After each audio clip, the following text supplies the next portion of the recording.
when it comes to protecting or safeguarding the interest of the both gender, in fact.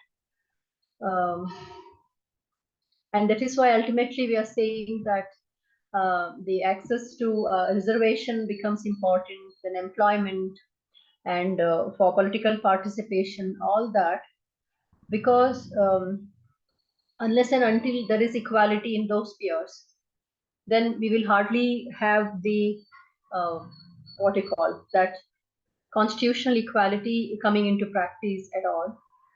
If there is no scope or the opportunity to enter into for an equal participation or better system. As far as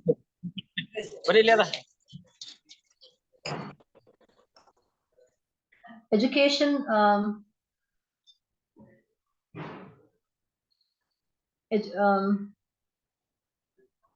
see again, if you see the difference between gender and law as far as education and the marriage, those aspects are considered. Now, the Right to Education Act says that, right to that there has to be a compulsory education for everyone up till they are, I think, 14 years of age. And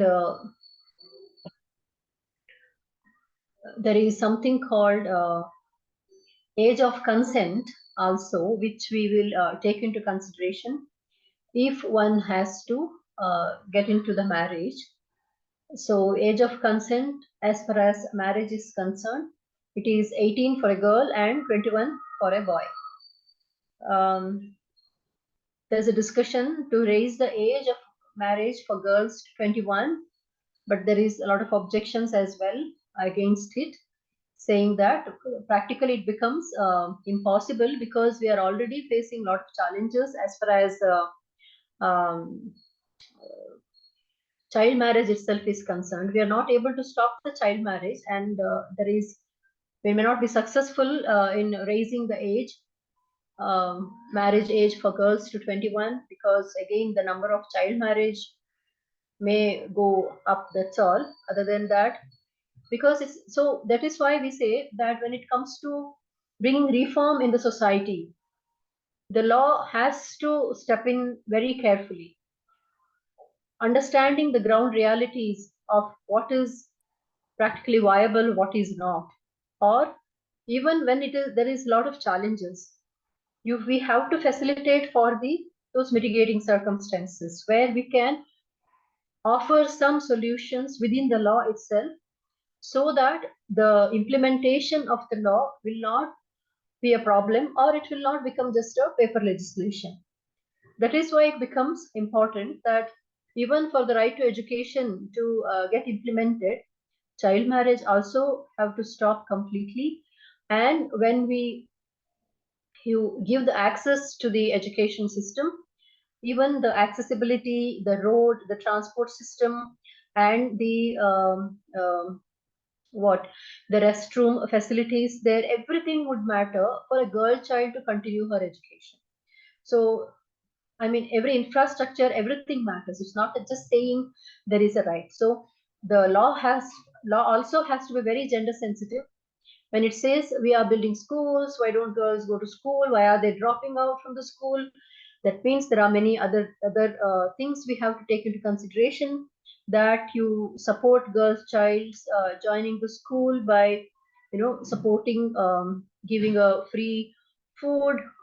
That is something which is part of the education program, so that children need not starve, and they because of poverty or something, the education should not stop. So these kind of incentives have been given, but that's what I'm saying, unless and until system becomes much more sensitive towards having a very good restroom in the school, and also having very good healthcare facilities, and also counseling facilities for children to complain against any kind of abuse, domestic abuse or sexual abuse that may happen. So it can't be just a school and education. It has to be much more than that. to support holistically about child's overall growth. That is what the education should bring in. Otherwise, we call it highly gender insensitive education system. That is also one of the reason why we are failing to take education to the doorstep of every girl child's home. So that kind of problems we face. And even though we say that age of consent is 18 as per the even the majority act, but we have allowed child marriage. We have allowed, in the sense, the society has disrespected the law as far as child marriage is concerned, because the approach towards children or their growth or their well-being is very, very minimal here. And the understanding of the child rights or implementation of that is also very badly understood or done to that matter. And so in that we lack a lot. That's what I'm saying. Unless and until the education support system is strong, again gender parity, gender discrimination, everything, and the culture, everything gets, same. I mean, it remains same. There will not be any change unless the government and the implementing authorities or legislative authorities bring those gender components in their laws, in their policies, without which nothing can happen. So age of consent is violated all the time. When even age of puberty is considered as the marriage age in some communities. So that is something, again, we are not able to stop because it's part of the custom. And again, women within the community feel obliged by the community norms and rules, and we cannot expect a girl who just attained puberty to protest against that kind of marriage being arranged. There are few girls who have come forward and complained to the CWC and have saved themselves from the child marriage, but many instances like that. But it's very less, wherein children can go against the wishes of the parents or challenge them or question them against their abuse, their harassment, their corporal punishment, and all that, even though there is a law is there. That's what I'm saying. Unless and until these laws are respected towards the children, towards ourselves, there is no point in talking about equality and all those kind of things, especially marriage matter is concerned. This is the kind of gender discrimination where even the boys of below 21 are also, forced to get into child marriage, even the girls. So this abuse happens equally, but majority of the girl child gets into this process. They get forced to get into the marriage early because they were also taken out of the school the moment they attain the age of puberty, because then somehow the parents think that, if the girl child is out, there is a lot of risk for them, and maybe nobody may marry her, and she may even elope with somebody, or she may, those kind of thinking in a very, very negative way about the girl child. Also, one of the factor for not sending girl children to the school and keeping them at home, or there is already arrangement being made for the child marriage within their family. They will talk about it and they'll say that the moment she attains the age of puberty, we're going to get her married. Again, this is some gender discrimination we ourselves practice all the time within our own families, knowing the law very well that it is not okay. So CWC, whenever they put the Child Welfare Committee, whenever they get some complaints about it, they do send police. They do there is a CMPOs, Child Marriage Prohibition Officers, who along with police officers go to the spot, rescue the child, and bring back and all that. Call the families, and again they hand over the child back to the family after taking in writing from the parents that they'll not let the girl get married before 18. But what happens? There is no much strict follow up or anything, and they move to some other place and continue conducting the child marriage. So that's what I'm saying. The law may be there, but what about our own sense of gender, respect for the female child, female, if that sensitivity is also not there as a society, if we do not take that collective responsibility to stop it, for any reasons, or the government, if it does not take its parents' patriarch role, that is what we say. Ultimately, the government is the parent for all the children. So it is supposed to protect all the children from these kind of crimes. And unless and until the government comes up with lot many schemes and policies to help the children from getting into the child marriage, with lot many, not just small midday meals and all will not help, but some long run commitment to hold on to with scholarship or something to support the girl child may help. So we have to think of lot many other avenues to stop this kind of discrimination against the girl child. And in Karnataka, I think, I'm not sure, it's some old statistics, I know that at least up to maybe some 45% of the child marriages does happen. In especially Uttara Karnataka and all, I have heard that the ratio of child marriage is very high there. So, mm, so that is one alarming situation we are living with. And then another level, we see that there is an abuse in the name of honor killing also that has been happening, wherein the parents do not hesitate to kill their own child when their son or daughter elopes and marries someone of their choice. Now, right to choose is again a constitutional right. Right to marriage, right to choose is there. Even in the Domestic Violence Act, there is a provision where the law says that the the girl can approach the court and stop parents from forcing her from getting into a marriage which she is not interested, or she can even take a help from the court to marry someone she likes. So to that extent, the protection of women from Domestic Violence Act does protect women's right to choose. But how many of the unmarried, women were able to use this law, access this law, and what take that kind of protection from the court, or save their life, especially when it's a question of honor killing. So we can understand that unless and until the society, we bring in these changes and we spreading more knowledge and education to every level and understanding, just by having a law, we fail to implement it effectively. So it is said that 27% of girls in India are married before their 18th birthday, and 7% are married before the age of 15. Yeah, this is very shocking only because even before 15 also we have a marriage that has been happening. Even now I'm in 2023, I'm talking about that in this time. Anyway, so even when the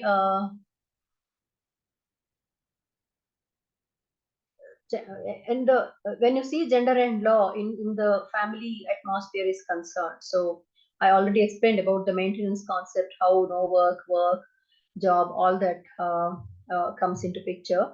But as far as domestic violence is concerned, it's one very good legislation which tries to protect every kind of woman within the household. It can be our grandmother, mother, sister, aunt, whoever lives with us, any woman, or even our maid who is working with us, whoever it is.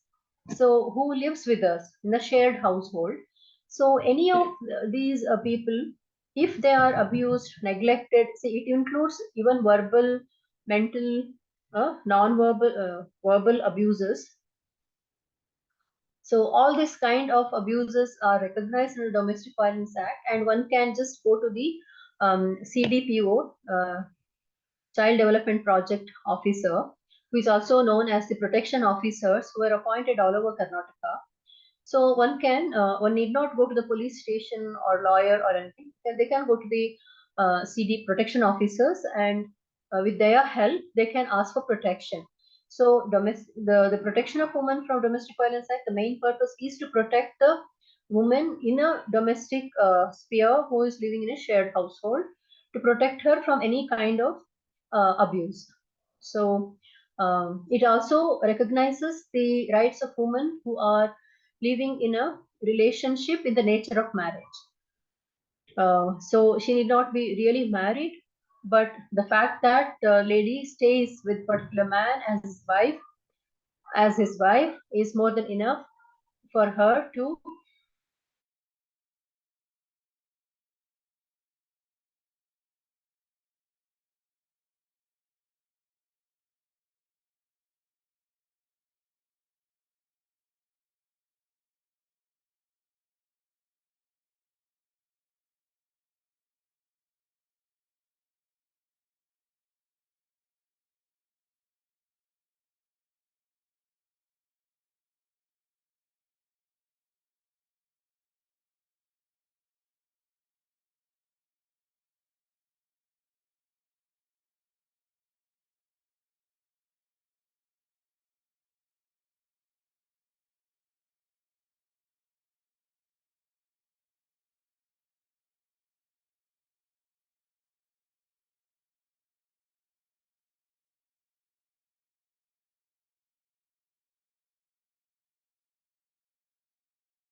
Sorry, there was some problem because I think the my charger was disconnected.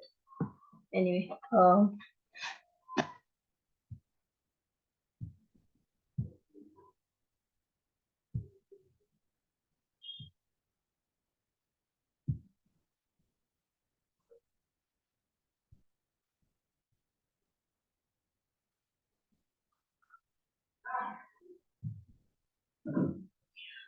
so there is always a challenge. When it comes to economic support, many, in fact, even in a normal day-to-day life, refuse to give any money to the maintenance of the house of children.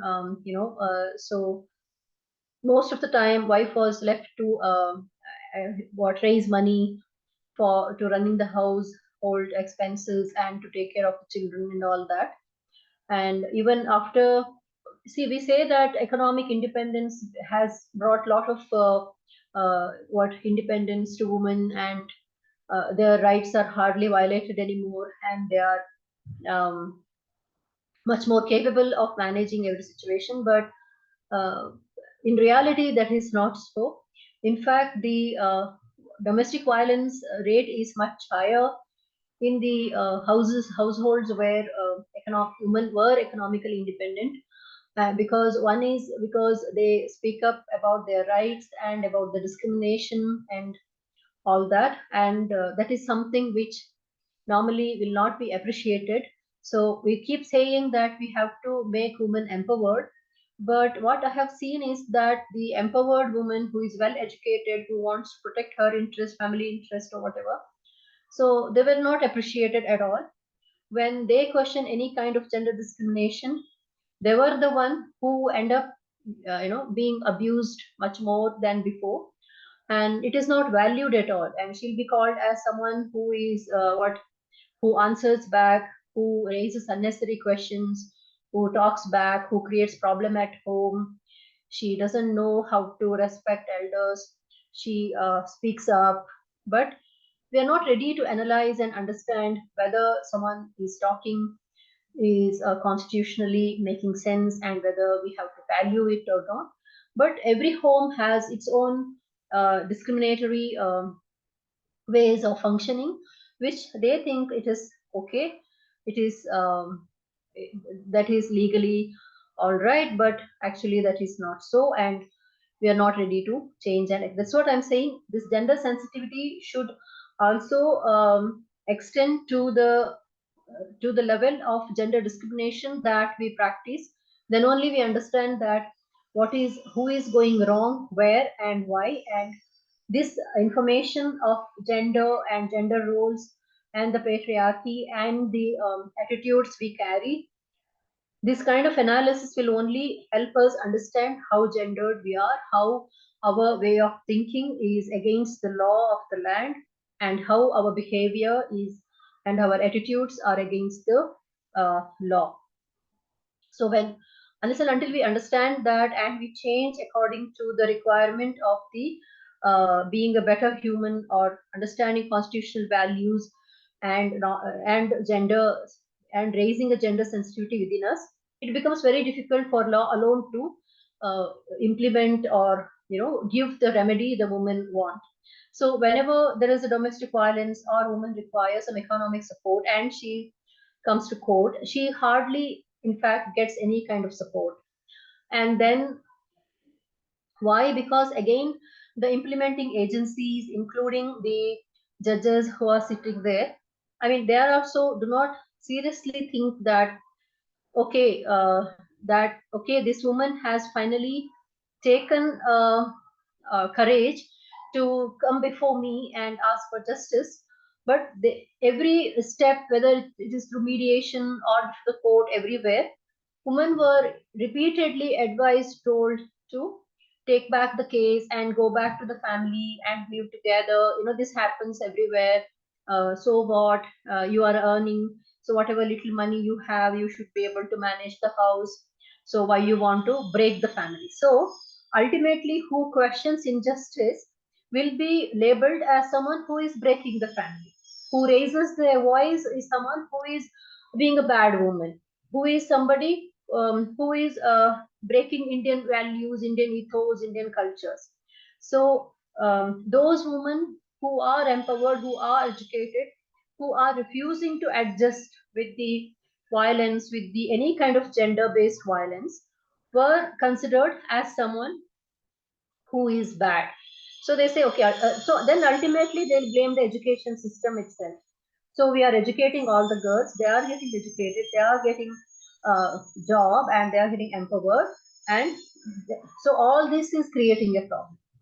So what is actually creating problem is our gender insensitivity, our refusal to understand that how much we are wrong, how much we are discriminating based on gender, how much we are refusing to stop practicing any kind of gender violence. So all this comes from there. But we are not ready to understand our contribution towards making this culture of gender discrimination as a normal scenario in the households. So now Supreme Court also says that okay, if you want economic support from your husband or from your wife, you have to file your details of your assets and liabilities in the court. So majority of the cases, both parties do present assets and liabilities. But what we see is that lot of misinformation goes in. Lot of people hide their account numbers.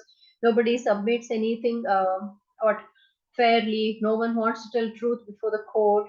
And how not to obey the law, how to bypass the rules, regulations, whatever. All that we have learned that skill. So that is why again, entering the court is one thing, but getting justice again becomes a big struggle because of the requirement of the evidence, procedure, and all that. So that struggle goes on. So that is also one of the reasons where women do not, I mean, they enter the court only as a last resort to solve her problem. So otherwise, we see lot many women just calling the 1091 or 181 these numbers, asking for counseling and going for counseling, and keep on taking some advices and all those things. Because especially when they most of the women also believe that maybe police will help, but most of the time police do not help. That is also there, because police also are into this gender dimension and in the mode and advising mode, wherein the entire burden of saving the family values, keeping the family together, everything, everybody forces it on women. It never goes to the man. It never, nobody questions the man of the family. Why do you behave like this? Why you are not giving money for the maintenance of the family? Why are you not giving enough money for children's food, this, that, and all that? Or if he has a behavioral problem, nobody suggests that he should go to therapy or something. But woman who is a victim, who is getting harassed, will always be questioned, who is always inquired. Her intentions are being checked.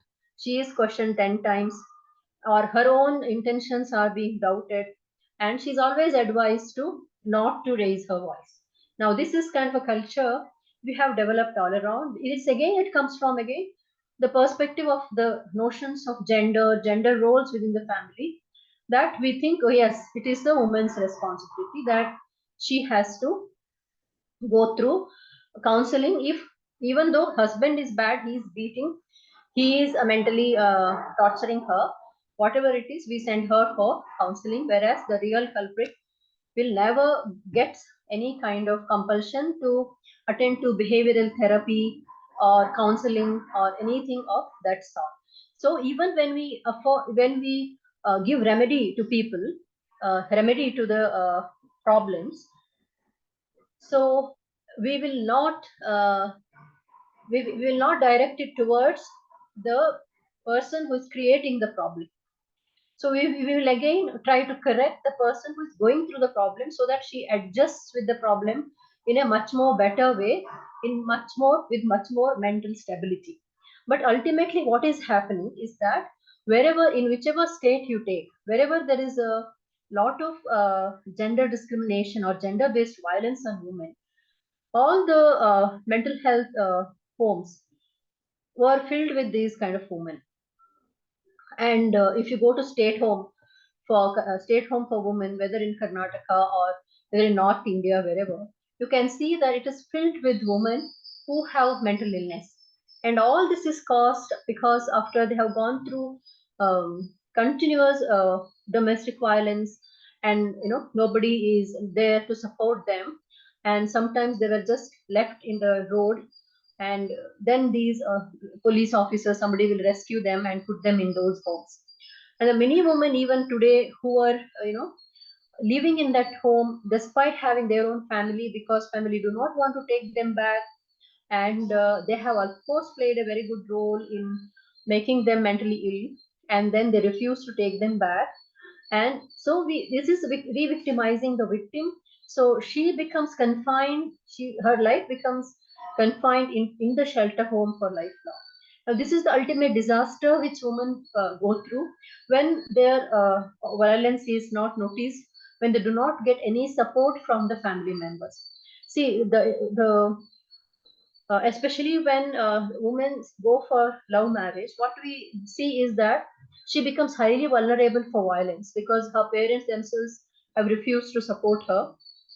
So if she ends up marrying an abusive man, so she goes through all that abuse, and there is nobody to look back or ask for a support.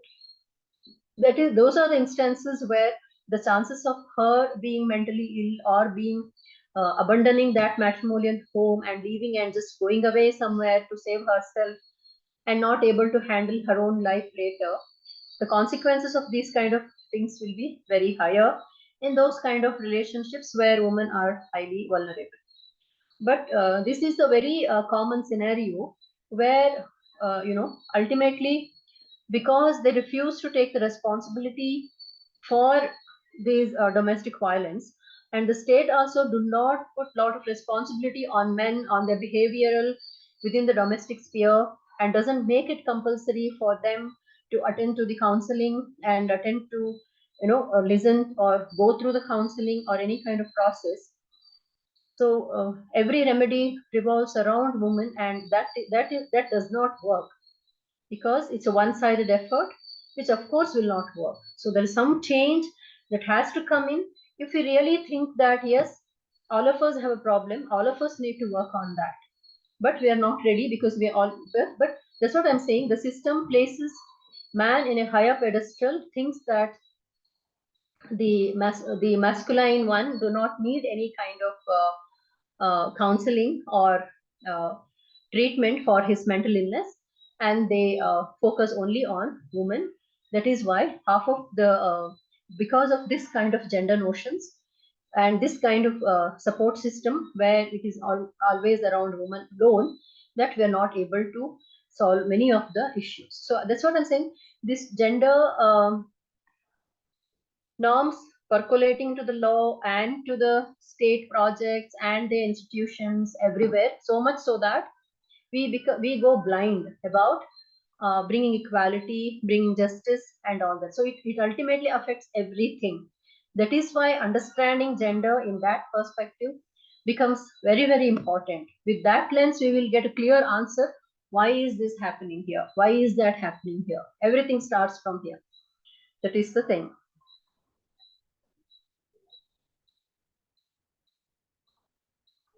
And there is a lot of cases. What we see is that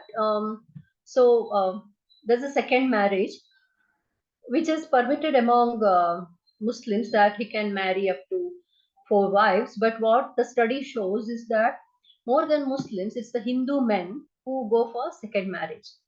And this second marriage is anyway not legal. He knows it very well. But it has become very common that he will have a wife, one, 2 wives, or maybe 3 wives. But only thing is, all happens in secret. Sometimes when it comes to know, this woman will come to court and they try to get some remedy from the court and all that. But it is again being commonly practiced. And again, the woman in both the marriages, they end up suffering, especially in the first marriage, not both the marriage, because second marriage, as long as he lives in that second marriage, it's okay. But otherwise, again, the first marriage, the child from that marriage, because majority of these people do not support that woman, and we do not have any system where immediately some economic support goes to that family, or there is any compulsion on him to take care of, because we believe in monogamous marriages. So as long as we have the institution of marriage recognizing only monogamous marriages, but people are getting into bigamous marriages and multiple unions.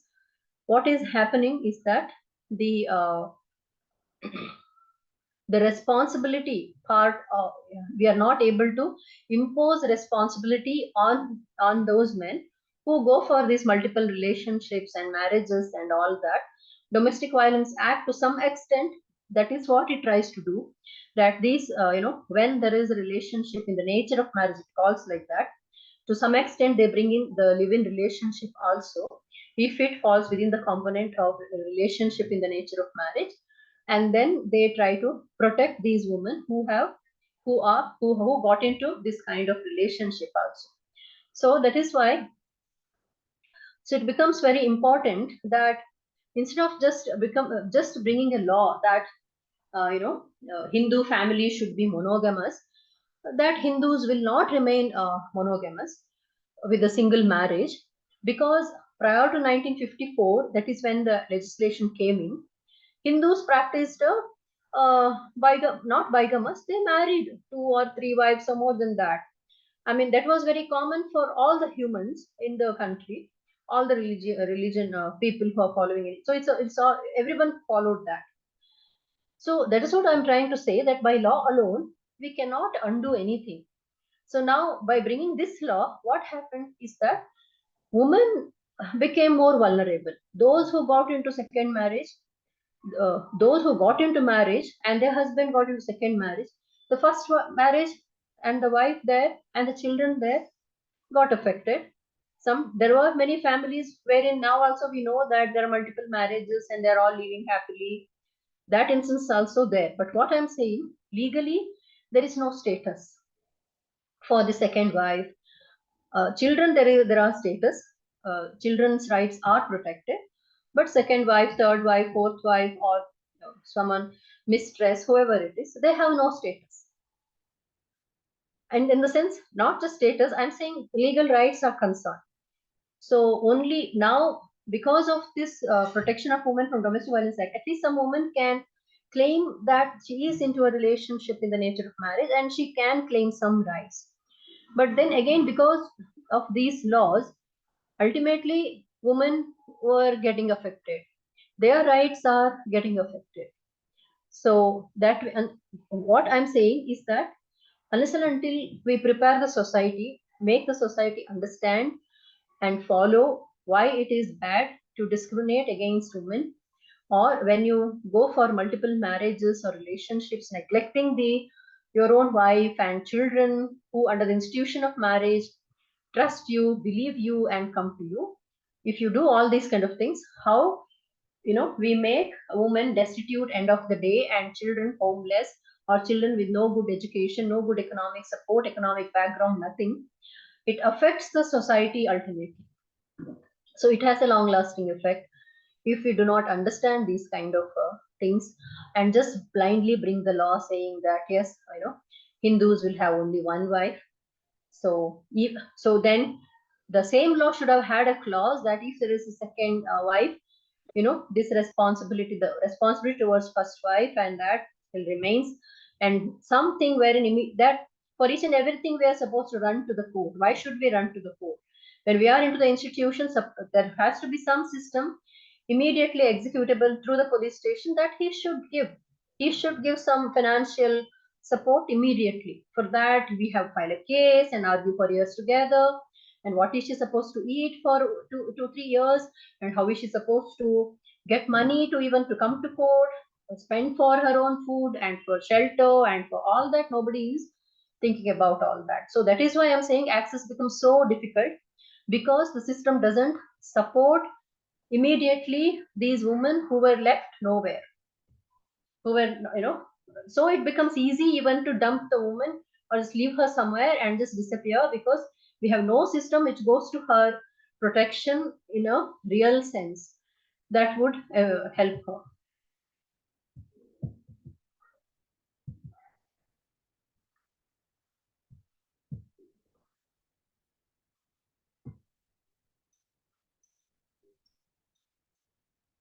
So there is a 23rd report of the Parliamentary Standing Committee, NCRB report, which says that there are high rate of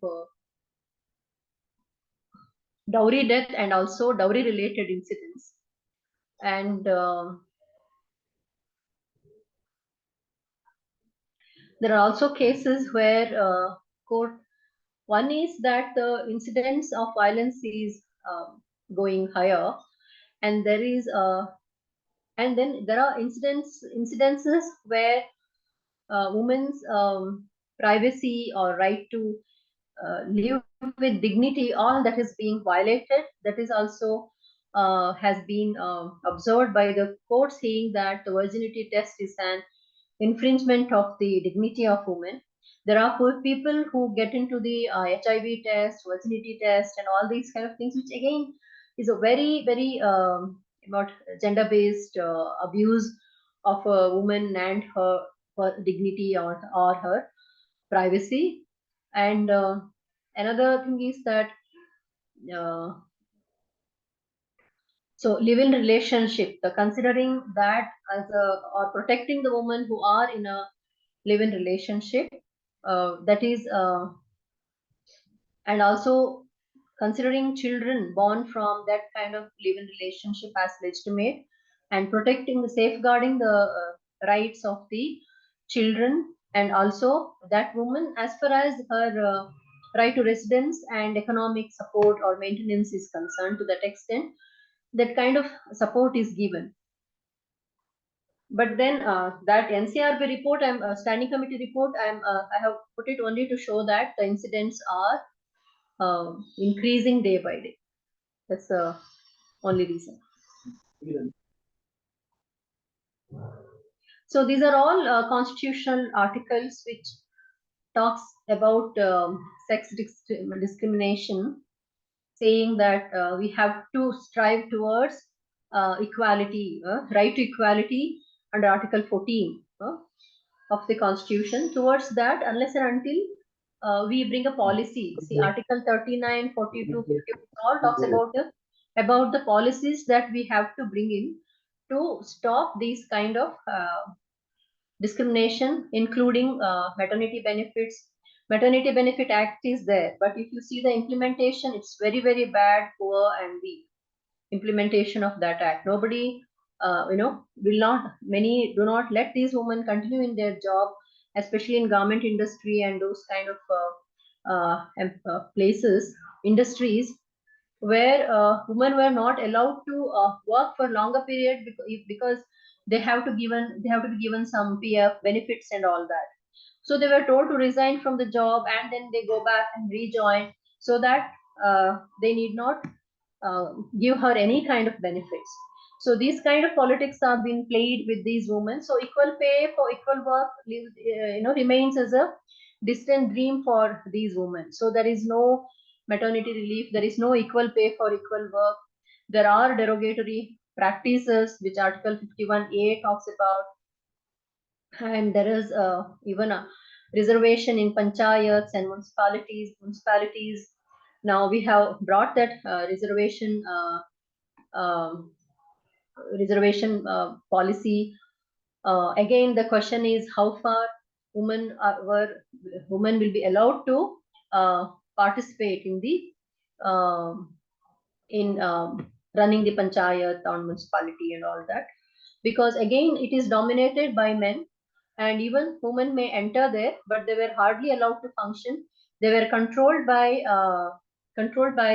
men around. Even in corporation elections or wherever, even in urban Bangalore urban, I have seen wherein a woman could get into the office, but she cannot run the office. So they were warned that you can sit at a sit in the office, you can win election, but there will be only a what you call the namesake. That's all. So they are not allowed to. So in the sense, what we need to understand that, so we give a reservation, we let women to contest election, we let her to participate in the election. That itself is not enough. We have to have all the other support systems around her to see to it that she really functions. So there was, I forgot that NGO name, they have started training all these women who won for panchayat elections to make them leaders, to make them understand their powers and how to implement it and all that. So you can study many of the women then who become very excellent leaders after understanding their roles, responsibilities, and that they need not really let their office to be run by their husband or relative or anybody, and they can do it themselves. So I'm saying this kind of support system is of course required to give them moral and political and knowledge wise strength and education, so that we will make them the leaders when they win the elections.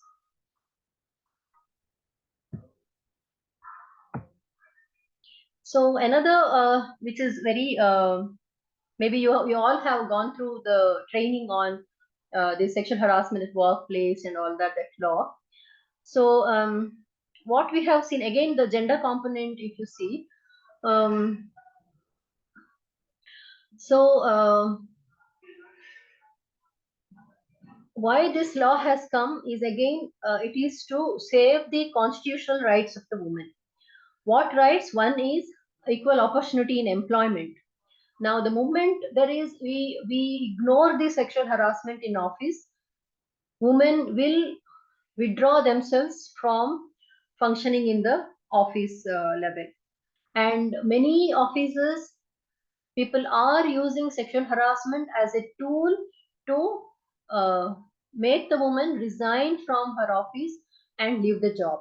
So this is some common story I keep hearing in the garment sectors and in some industries and some corporate sectors as well, wherein if they were either asked some sexual favors, and if they deny, they lose the job, or they were harassed so much so that they leave the job and they disappear from, they resign by themselves and go out from the job.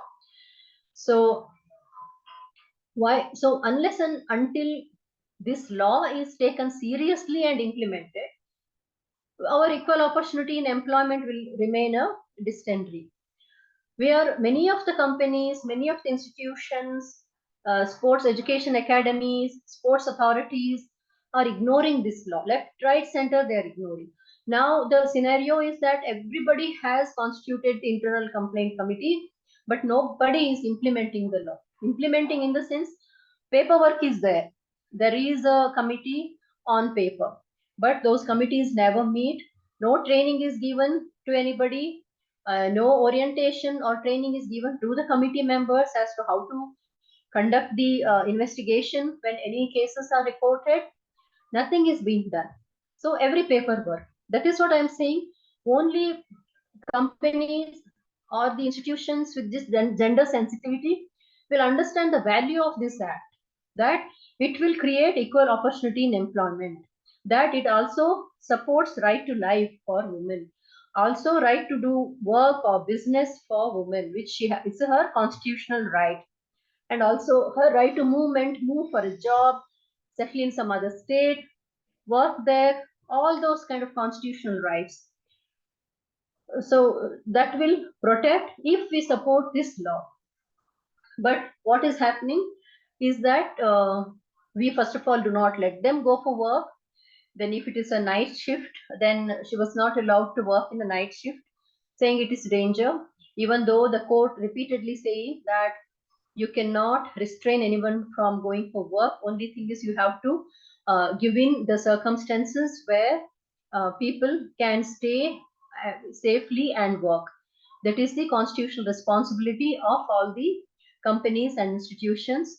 And then there is another gender discriminatory idea that okay, women are weak, they are not financially uh, what they're not able to think or have the talent to manage their finances, so they're not good enough in work outside home, so they are better off in the four walls of the house. So these kind of things, wherein we have seen that in big companies and even in the institutions, in the general body meetings and all that, women are there, but they were hardly allowed to speak up, they were hardly allowed to uh, express their opinions or give their advices, so most of the time they were ignored, they were not even valued. So this kind of gender discrimination in workplaces also has become very common, wherein uh, people do go through it, but they're not sure how to react to that, because there is no law wherein anyone says that in every company policy you have to give equal opportunity to your other board members to speak up or express their opinions. If not, there is some punishment. What is there? So the constitutional rights are not that explicit unless and until one has to go through the company's policies and all that to find out where the flaw is, why is it that my role is not considered important and my opinion is not taken into account, then she has to challenge. So no one does that, that's what I'm saying. So many will believe that just by adjusting, if they can get they can be good, let it be. Why we need to change it for a betterment of women? Anyway, I'm okay, at least I could come and sit in this chair in this office, that is more than enough for me.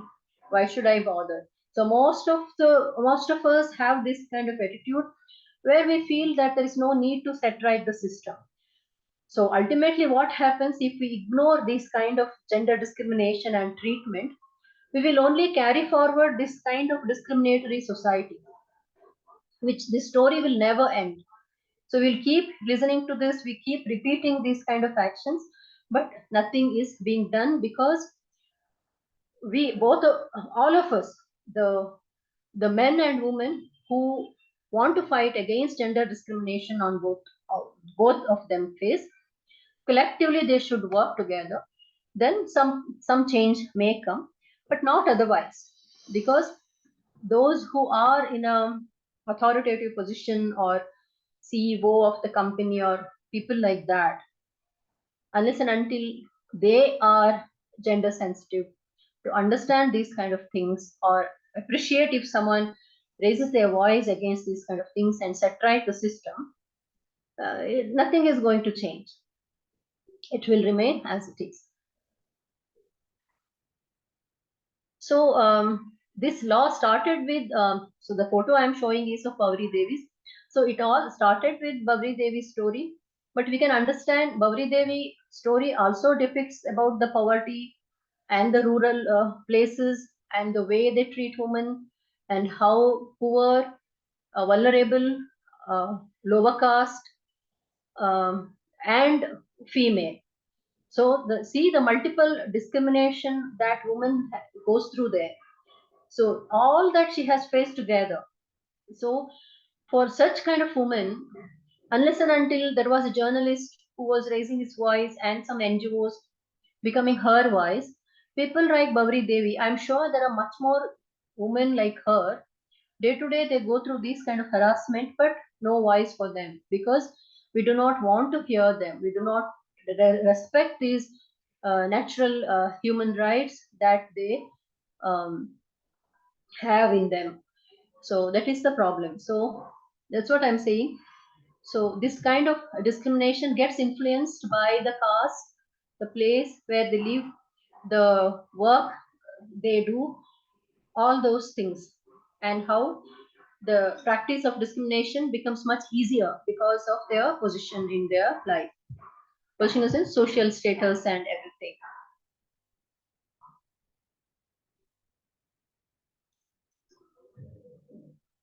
So even in a labor market, if you see, there's only 23% of women who are working compared to 72% who are men in the labor market who are working.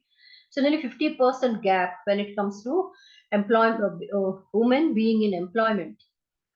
It's not that employment level is higher or anything.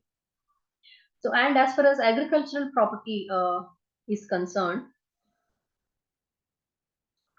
so when it comes to property rights, normally it was being said that we do not want to give our daughters any property rights because one is we give a lot of dowry at the time of marriage and we spend a lot of money for their wedding.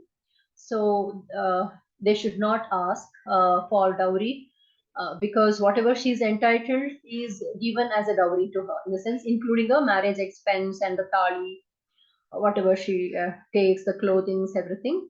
That itself is her property. That is what how people justify refusing any property rights to women. But now the Hindu Succession Act is there, Indian Succession Act, Muslim Succession, all that says that you have to give what property rights to women in ancestral property.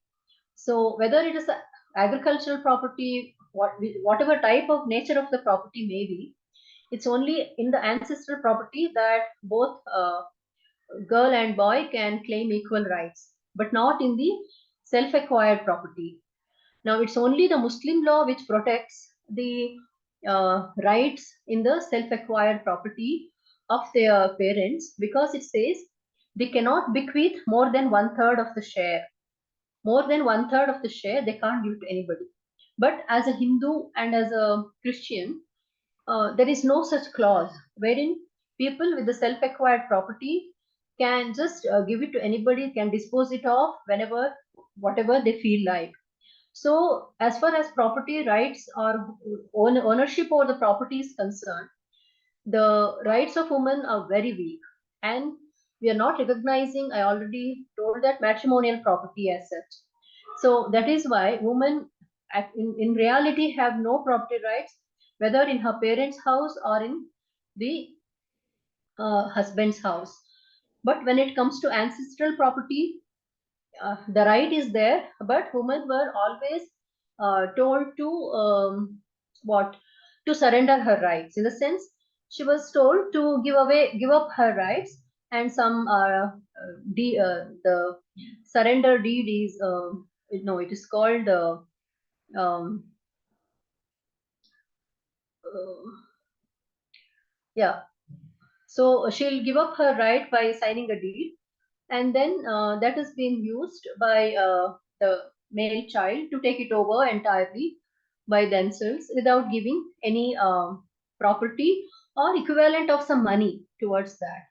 So only again, this is something which is the property rights. What I have seen is those father parents who have very strong sense of gender justice follow this thing. They give property to everybody equally. I have seen that.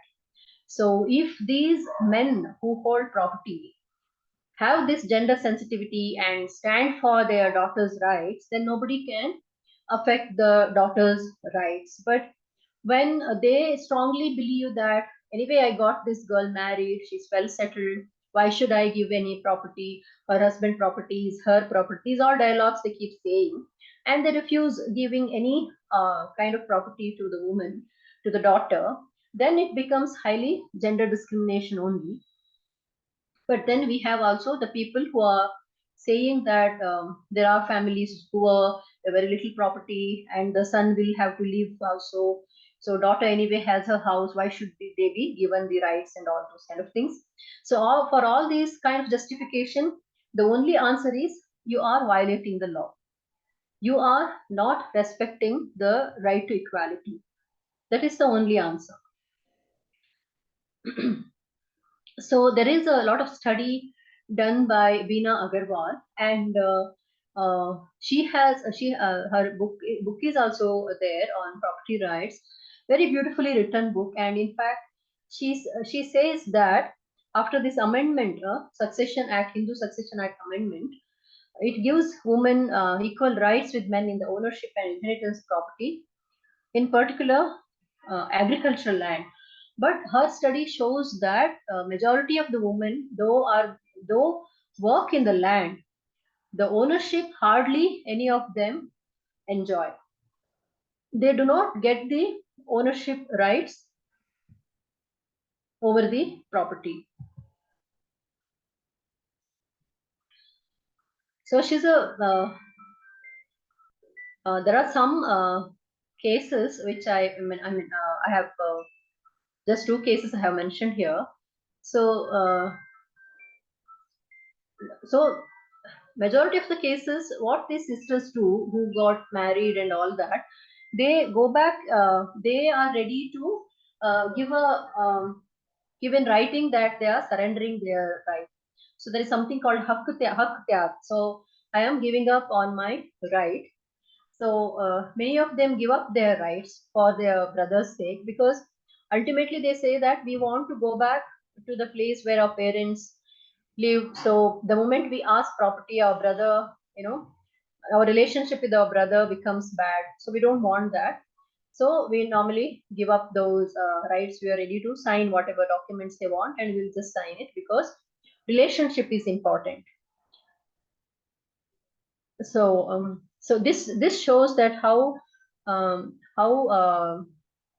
social norms continue to all the social norms, including the gender discrimination that is within the norms, continue to exert a powerful influence on the lives of Indian women, even in the face of legislative efforts to address issues such as property rights and violence against women.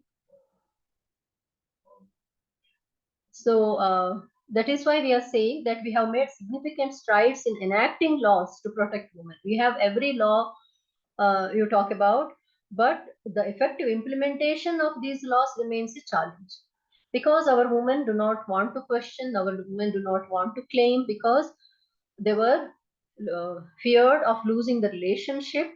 That means there is high in gender insensitivity and high discriminatory practices that we all still believe it's okay uh, to practice in our families. So in Vinita Sharma, that is 2020 case, wherein the court held that daughters will have equal proportion rights in the HUF property by their birth and cannot be excluded from inheritance, irrespective of whether they are born before 2005 to the or after the enactment of the act. So earlier there was so much confusion that married women, you should not give those rights. So those are married or out of the family, those who are not married at the time of 2005 when this amendment came up, you should give the property rights only to them. So all the Supreme Court said no, you cannot, on those lines, you cannot refuse to give the property rights to women. You have to respect that right.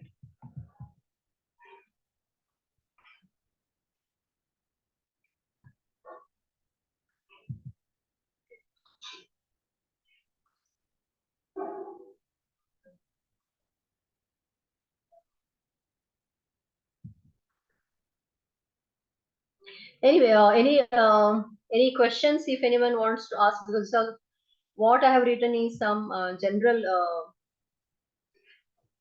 discussions. So see, Aparna Bhatt is another gender shocking case actually, wherein in this case in 2021, High Court, the MP High Court told the victim of a rape to visit the accused, accused to go to the rape victim's house and tie Rakhi to her. So this has been challenged before the court, and the court said that you cannot, have these kind of practices. We have to have have the sensitivity about, violating the rights of the victim, and these kind of things cannot be forced. So any kind of suggestion for compromise to the accused and victim, such as to get married or to mandate mediation, should not be entertained as this is outside the jurisdiction of the courts. So why these kind of attempts judges keep make is because again they do not understand or respect the importance of upholding the rights of these victims, or upholding their dignity, their value in the society. So anyway, that is the situation even in 2021, even in 2023 as well. So I close here. Any questions you can ask me.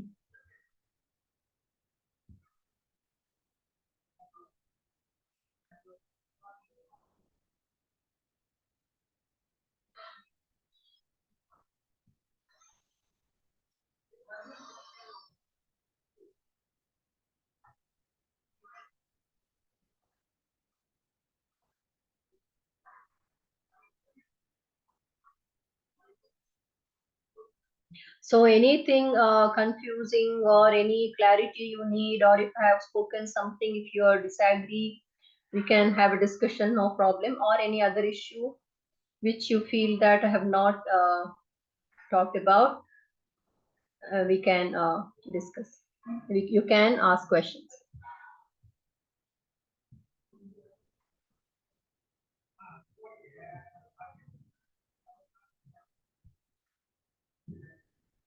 No questions?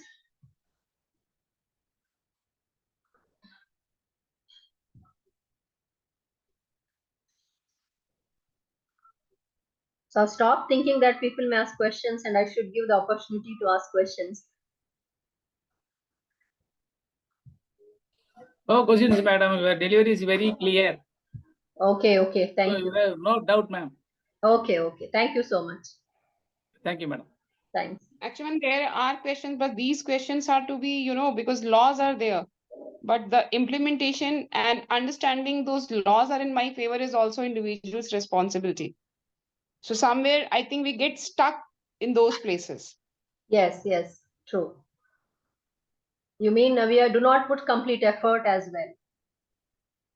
I think because that is a kind of a social conditioning which does not, get away just by putting up the law. Yes, that's a very nice step that at least there is a recognition that this should be there. which has been done by the legal system. But the second part, which has to be played by the larger society, by the individual also. Okay, because I was just listening to you now. We are living in the 21st century, where the technology has already advanced, and can we use that technology to decide upon even what will be the color, eyes, and all those, so in some way, at times, because that is also one of my research areas, psychology of technology, that yes, technology is solving many of the problems, but it is also, augmenting the complexities of the social issues. uh, and somewhere along with the progression, we are regressing back also. Yes, it's also adding to mental health of the people. Yes, mental health along with these social complexities. For example, conformity. Okay, you are watching a certain kind of things on on a certain social media handle, and similar feeds will be, offered to you. So again, it is not allowing you to explore something Yes, at your own. And similarly, if it is going to be, for example, the gender, the color, there's so many things. yes, yes, yes. That's a So very good point. Yes, it conditions you again through social media. It's yeah, again it one is. part It of is not. conditioning. Yeah, it is not allowing people to decondition, because it is easy to absorb what you already conditioned with. As you said also in your talk, that women accepts. Okay, for example, if I'm going to take my right, even the law has provided the right to property. Okay, and if my brother is asking me to sign so that that I'm hak tyag, which you mentioned in your Yes, yes, yes, yeah talk. uh, you can think about every woman going through that dilemma, because I recall even not going into the society, these things happens within the families also, yes. that the women who look for, ask for that right for whatsoever reason, she will not receive respect. She will be, she need to choose exile. She will be simply cornered unless the right has been exercised by the head of the family. Exactly. That's a That disaster.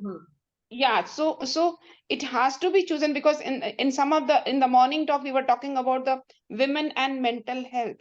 These Okay. issues, yeah, these issues do impact the mental health of the women, Yes, because after having the right, the property, if I perceive that I'm being exiled silently, okay, being cornered silently, definitely a woman, as per the conditioning and as per the mental health also, the emotional aspect of the life, would be forced to give up the money, because people think of, okay, what I'm going to take along with me is the memories, not the money.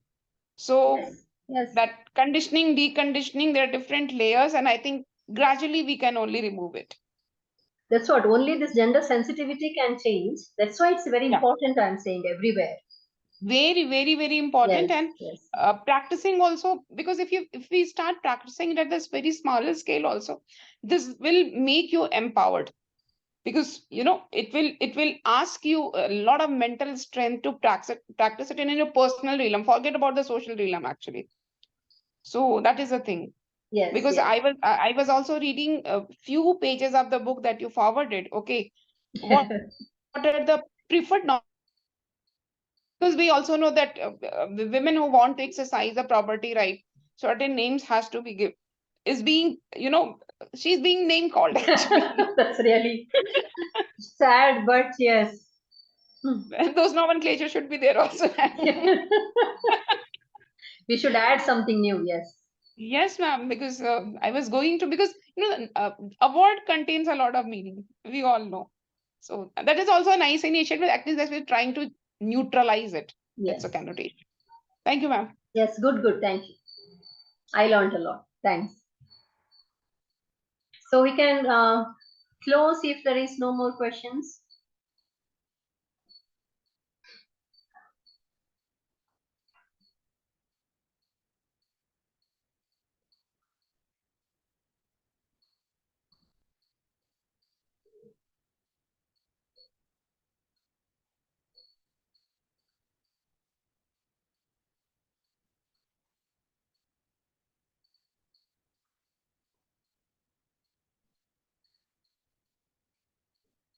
Any